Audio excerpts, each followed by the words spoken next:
ዓለም ትንፋሿን ውጣ በስጋትና በድንጋጤ በምትመለከተው በዚያ አስፈሪ የታሪክ ምዕራፍ ላይ እንገኛለን። የሰው ልጅ የሰላምን አየር መተንፈስ ከጀመረ ውሎ ያደረ ይመስላል። በመካከለኛው ምስራቅ ሰማይ ስር የጥፋት ደመና ያጠላ የምድር ድምፅ በፈንጂዎች ጩኸት እየታወቀ ይገኛል። ዛሬ ጦርነቱ እጅግ አውዳሚ ወደ ሆነውና ወደማይገመተው 34ኛ ቀኑ ላይ ተሸጋግሯል። የ34ኛው ቀን ደግሞ እንደ ቀደሙት ቀናት ሳይሆን የቀጣዩን ዘመን ዕጣ ፈንታ የሚወስን የአጥፊና የጠፊን ትንቅንቅ ይበልጥ ያከረረ ክስተት የታየበት ነው። በትላንቱ አመሻሽም የሰላም እንቅልፍ በእስራኤል ምድር ላይ አልነበረም። ይልቁንም ሰማዩ በኢራን በሚላኩ የሚሳኤል ነበልባሎች ተሸፍኖ አድሯል። የኢራን ጦር የታጠቀውን ዘመናዊ መሳሪያ ወደ እስራኤል ምድር ሲያስወነጭፍም የሌሊቱ ጨለማ በፈንጂዎች ብርሃን ተገፎ እንደ ቀን በራ። የእስራኤል መከላከያ ሰራዊት በሰጠው መግለጫ ኢራን ያላሰለሰ የሚሳኤል ጥቃት ሌሊቱን ሙሉ ስትሰነዝር ማደሯን አረጋግጧል። የእስራኤል የአየር መከላከያ ስርዓቶች እነዚህን የሚወርዱ እሳቶችን ለመመከት ሌሊቱን ሙሉ ያላረፈ ትግል ሲያደርጉ አድረዋል። ሆኖም ግን ሁሉም ጥቃቶች አልከሸፉም። እንደ አዣንስ ፍራንስ ፕሬስ የዜና ወኪል ዘገባ ከሆነ የእስራኤል ጦር ሬዲዮን ዋቢ ማድረግ እንደገለጸው በቴል አቪቭ የሚገኝ አንድ የባቡር ጣቢያ በሚሳኤል ፍንጣሪ ክፉኛ ተመቷል። የብረትና የሲሚንቶ ፍርስራሾች በየቦታው ተበትነውም የጦርነቱ አሰቃቂ ገጽታ በከተማ እምብርት ላይ ታይቷል። በዚህ በ34ኛው የጦርነት ቀንም የእስራኤልና የአሜሪካ ጥምር ኃይሎችም ዝምታን አልመረጡም። በኢራን ስትራቴጂካዊ የሆኑ መሠረተ ልማቶች ላይ ያነጣጠረ ጥቃታቸውን አጠናክረው ቀጥለዋል። የኢራን የመንግሥት መገናኛ ብዙኃን እንደዘገቡትም ኢራናውያን የፋርስ አዲስ ዓመት በዓላትን ማብቂያ ምክንያት በማድረግ በደስታና በጭፈራ ላይ በነበሩበት ወቅትም ቢ1 ተብሎ የሚጠራው ተንጠልጣይ ድልድይ አቅራቢያ የነበሩ ንጹሐን ዜጎች የአሜሪካ የጦር አውሮፕላኖች ጥቃት ሰለባ ሆኗል። ያ የደስታ ድባብም በአፍታ ወደ ለቅሶና ወደ ጭስ ተቀየረ። የድልድዩ መሰባበርና የሰዎች መቁሰል በቴህራንና በካራጅ ከተሞች ላይ ከደረሰው ጥቃት ጋር ተዳምሮ የሁኔታውን አስከፊነት ይበልጥ አጉልቶታል። ፖለቲካዊ ትኩሳትም ከጦር ሜዳ ባልተናነሰ መልኩ እየተፋፋመ ቀጥሏል። ፕሬዚዳንት ዶናልድ ትራምፕ በትሩዝ ሶሻል ማህበራዊ ድረገጻቸው ላይ ባሰፈሩ ዛቻ የተሞላበት ጽሑፍም ዓለምን ይበልጥ አስደንግጧል። ትራምፕ ከዚህ የከፋ ነገር ይከተላል በማለት ያስጠነቀቁ ሲሆንም ቀጣዩ የጥቃት ኢላማ ደግሞ የኢራን የኤሌክትሪክ ኃይል ማመንጫዎች ሊሆኑ እንደሚችሉ ፍንጭ ሰጥቷል። ይህ ማስጠንቀቂያ ኢራንን ወደ ጨለማ የመክተት ፍላጎት እንዳለ የሚያሳይ ሲሆን በኢኮኖሚና በሲቪል መሠረተ ልማቶች ላይ የሚሰነዘረው ጥቃትም ጦርነቱን ወደ አዲስና ወደማይመለስ ምዕራፍ እያሸጋገረው ይገኛል። ኢራንን በበኩሏ ለደረሰባት ጥቃት ምላሽ ለመስጠት አልዘገየችም። የአካባቢውን ሀገራት የመምታት አቅሟን በተግባር በማሳየትም የኃይል ሚዛኑን ለማስተካከል እየጣረች ነው። በኩዌት ብሔራዊ ነዳጅ ኩባንያ ስር በሚገኘውና ሚና አልአህማዲ ተብሎ በሚጠራው ግዙፍ የነዳጅ ማጣሪያ ላይ የተፈጸመው የድሮን ጥቃትም የዓለምን የነዳጅ ገበያ ያናጋ ክስተት ሆኗል። ይህ ማጣሪያ በቀን 730 ሺህ በርሜል ነዳጅ የማጣራት አቅም ያለውና ለዓለም ገበያ ወሳኝ የሆነ ተቋም ነው። ድሮኖቹ ማጣሪያውን በደቂቃዎች ልዩነት በመምታት በበርካታ የሥራ ክፍሎች ላይ ከባድ እሳት አቀጣጥለዋል። ኩዌትና አጋሮቿም እሳቱን ለመቆጣጠር ቢረባረቡም የደረሰው ውድመት ግን የአሜሪካ አጋሮች የሆኑት የገልፍ ሀገራት አሁንም ለኢራን ጥቃት ምን ያህል ተጋላጭ መሆናቸውን አረጋግጧል። ጥቃቱ በማጣሪያው የተለያዩ ክፍሎች ላይ ከፍተኛ የእሳት አደጋ አስከትሏል። ምንም እንኳን የኩዌት ባለሥልጣናት እሳቱን መቆጣጠር መቻላቸውንና በሰው ላይ የደረሰ ጉዳት አለመኖሩ የሚገልጹም፣ ጥቃቱ ግን ኢራን በክልሉ ያለውን የኢነርጂ ፍሰት የማስተጓጎል አቅም እንዳላት ትልቅ ማሳያ ሆኗል። ሳውዲ አረቢያና የተባበሩት አረብ ኤሚሬቶችም በሚሳኤሎችና በድሮኖች የአየር ክልላቸው መደፈሩን አስታውቋል። ሳውዲ አረቢያ ብቻዋን ባለፉት ጥቂት ሰዓታትም 5 ድሮኖችን መታመጣሏን የአገሪቱ የመከላከያ ሚኒስቴር አስታውቋል። በዚህ የጦርነቱ 34ኛ ቀን ግጭቱ ወደማይታወቅና እጅግ አደገኛ ወደሆነ ምዕራፍ ተሸጋግሯል። የንጹሐን ዜጎች ስቃይ የበረታ፣ የጦርነቱ ነበልባል ደግሞ መላውን ቀጠና ለማቅለጥ አድብቶ እየተንሰራፋ ቀጥሏል።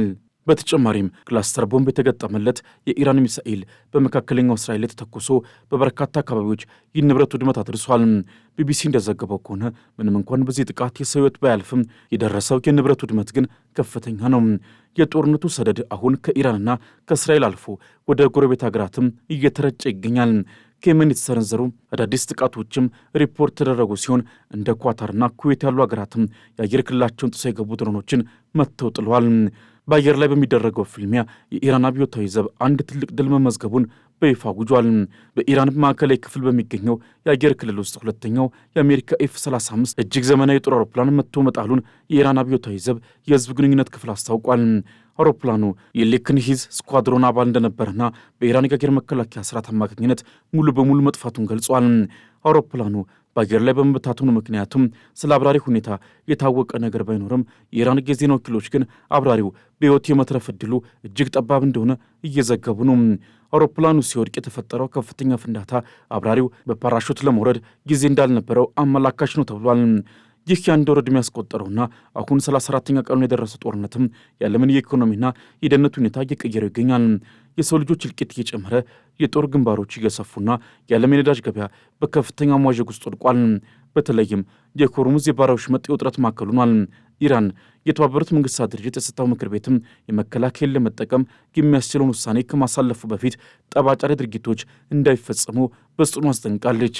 የጸጥታው ምክር ቤት በባሕረ ወሽመጡ የሚደረገውን የመርከብ ትራንስፖርት ከኢራን ጥቃት ለመከላከል በሚያስችል የኃይል አጠቃቀም ላይ ሊያደርገው የነበረውን ስብሰባ ለሌላ ጊዜ አስተላልፎታል።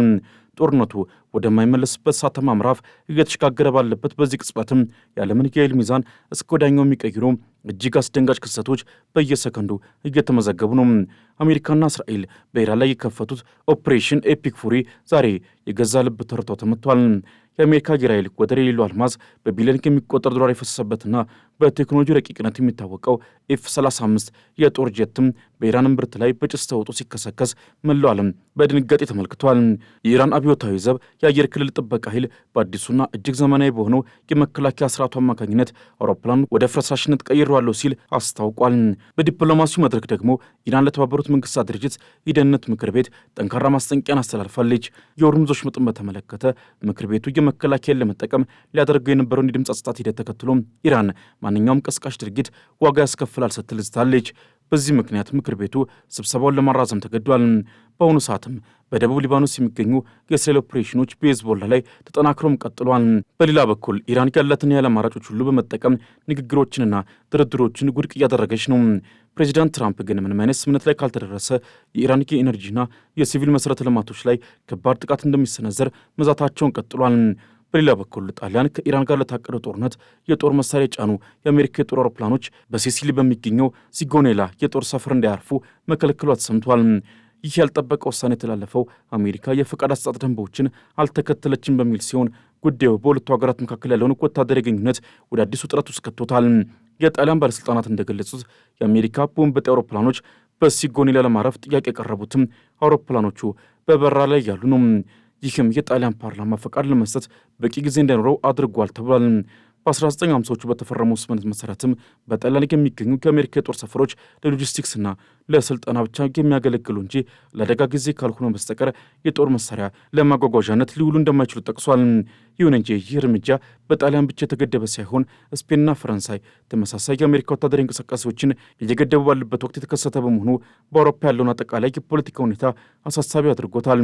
አውስትራሊያም ተመሳሳይ እርምጃ ላይ መድረሷን ማስታወቋ ይታወሳል። የነዳጅ ዋጋ መናር፣ የሆርሙዝ ወሽመጥ መዘጋትና የኒውክሌር ስጋት ተደማምረውም ዓለምን ወደ ታላቅ ጥፋት እየመሯት ነው።